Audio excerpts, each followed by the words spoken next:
your kind attention and permission, I have the honor of presenting to you one of the most remarkable men in the world. How remarkable? He's swift. Hello. My name is Fritz KO, and welcome to my YouTube channel, Fritz KO Vids.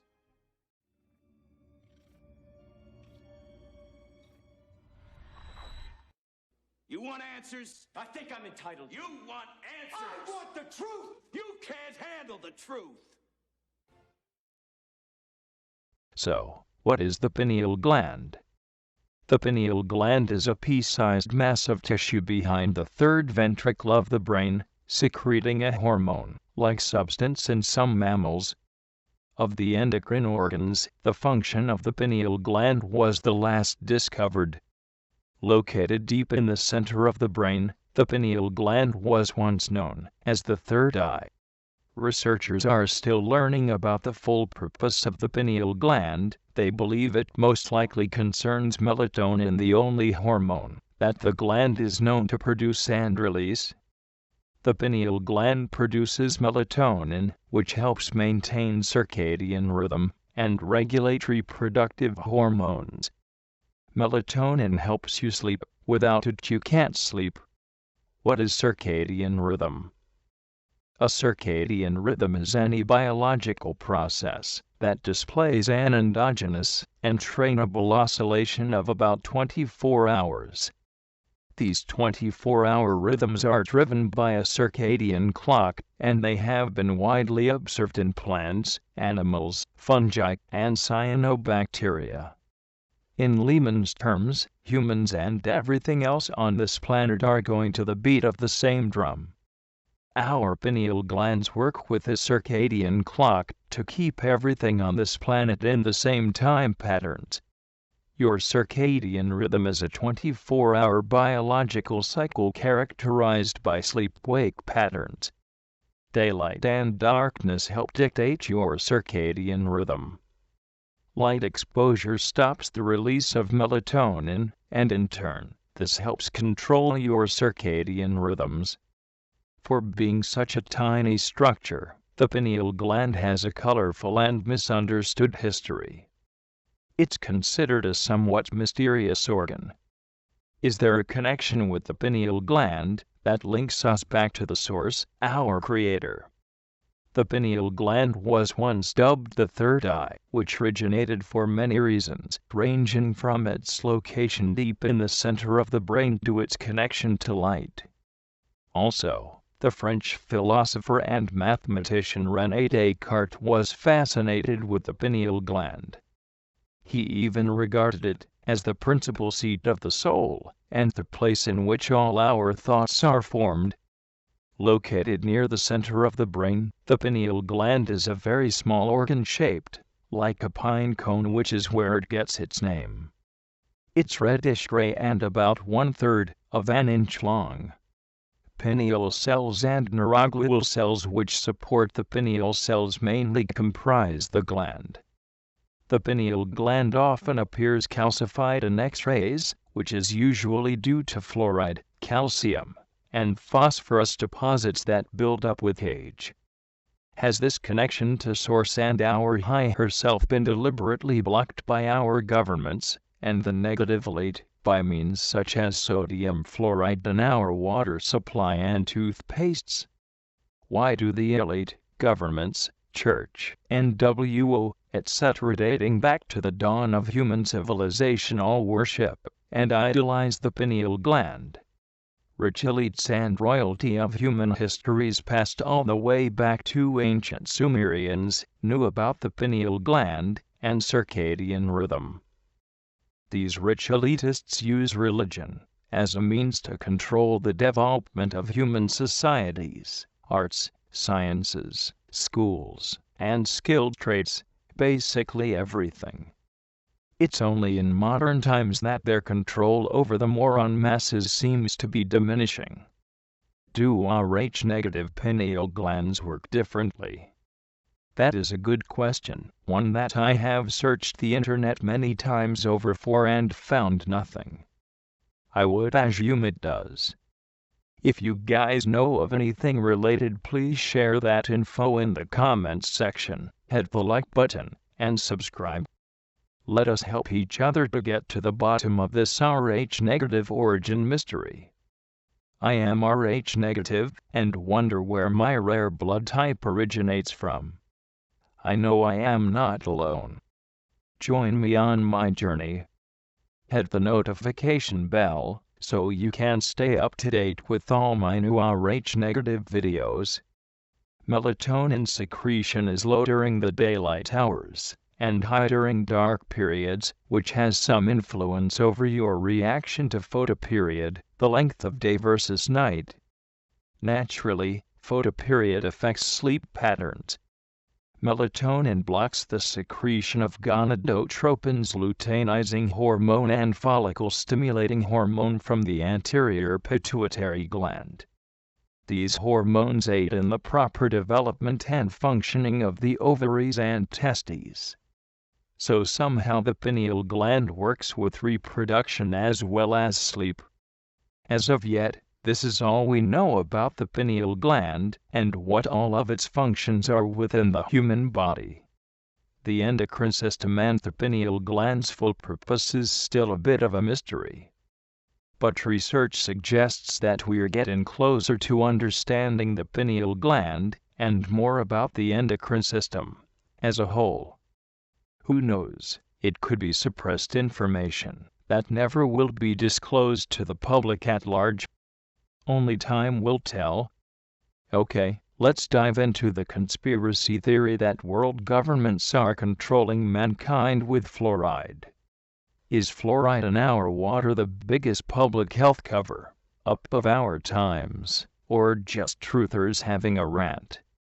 On the World Wide Web, there are few black holes more enticing to fall down than the Great Fluoride Conspiracy. Some would call it the ramblings of paranoid truth gurus who spend too much time maintaining their dreads and making YouTube videos about Atlantis. Others insist that it's the largest mass control experiment of our times. Where does the truth lie in an argument taken up by both sides with near religious conviction? It's almost impossible to decipher. Perhaps it's somewhere between the two. The conspiracy theory goes basically like this: governments put fluoride in our water supply in order to negatively affect huge populations. That fluoride is actually a strong tranquilizer in disguise. That the US want their citizens to be zombies. That Kellogg's, Nestle, Crest and other food companies known as the Fluoride Mafia are all in on it. That fluoride dumping is secretly wrapped up in Illuminati interests. As wild as all this sounds, we know from reputable researchers that the pineal gland often appears calcified in X-rays, which is usually due to fluoride, calcium, and phosphorus deposits that build up with age. The real question no one seems to be asking is this normal, okay, or a bad thing? Let's look into that. If you dig into why water fluoridation began, you find a convoluted, suspicious mess. According to the conspiracy theory, the name of the company with the biggest profit to be made from water fluoridation was Alcoa. The Alcoa company had an unlimited supply of toxic waste, a byproduct of aluminium, aka fluoride. At their lab, an Alcoa-sponsored biochemist did a test on rats that showed cavities were reduced with the fluoridated water, and concluded that the case should be regarded as proved. In this historic moment in 1939, so the story goes, the first public proposal that the US should fluoridate its water supplies wasn't made by a doctor or a dentist, but an industry scientist working for a company that was also threatened by fluoride damage claims. Another part of the theory is that, during the Second World War, industrial fluoride pollution increased because of the production and extensive use of Alcoa aluminium in aircraft manufacturing. It was after the Second World War that many governments began to put fluoride in our water supplies to protect people against cavities. Coincidence? Currently, about 372 million people, around 5.7% of the world's population, receive artificially fluoridated water in about 24 countries, including Australia, Canada, Ireland, the US and the UK. Since the 1950s, there has been relentless debate over whether there's any real reason to do this. Early conspiracy theorists declared that it was a communist plot to weaken American public health. Many have argued from a moral and ethical view that the public haven't chosen to be consuming it, and so it's against individual will. From an economic standpoint, public money is being used on something without definitive proof of benefits. Some dentists and medical professionals have even said fluoridation of water isn't the best way to reduce tooth decay. Okay, this talk is gonna get real technical real fast, so hold on. You may want to replay this next part a few times. The age-related changes in the pineal gland are functional rather than organic. The amelioration or inhibition of some age-related impairments of the pineal gland was observed with dietary restriction and the use of S-adenosylmethionine inhibitors. A threefold increase in nocturnal melatonin peaks occurs in old rhesus monkeys treated with a synthetic peptide allogluasp-gliepithalin designed based on the amino acid content of a pineal peptide extract epithalamion. Other effects of epithalin markedly overlap with melatonin effects. Besides life extension in mice and fruit flies, epithalin effects include the postponing vision loss in Campbell rats with hereditary pigmental dystrophy. A uniting aspect of such a range of activities might be the participation of transcription factors, since they are often highly conservative in evolution, and, on the other hand, may be strictly tissue-specific. The targets of epithalin may include transactions that in mammals are specific for the pineal gland and retina, and exhibit impaired functions in the aged pineal gland. Okay, let's recap what we just looked at. Epithalin controls life extension in mice and fruit flies. Is epithalin the fountain of youth? Did ancient Sumerians know about all this? And is this what they were symbolizing in ancient artworks? Did they know all this, and how to control their lifespan with epithalin?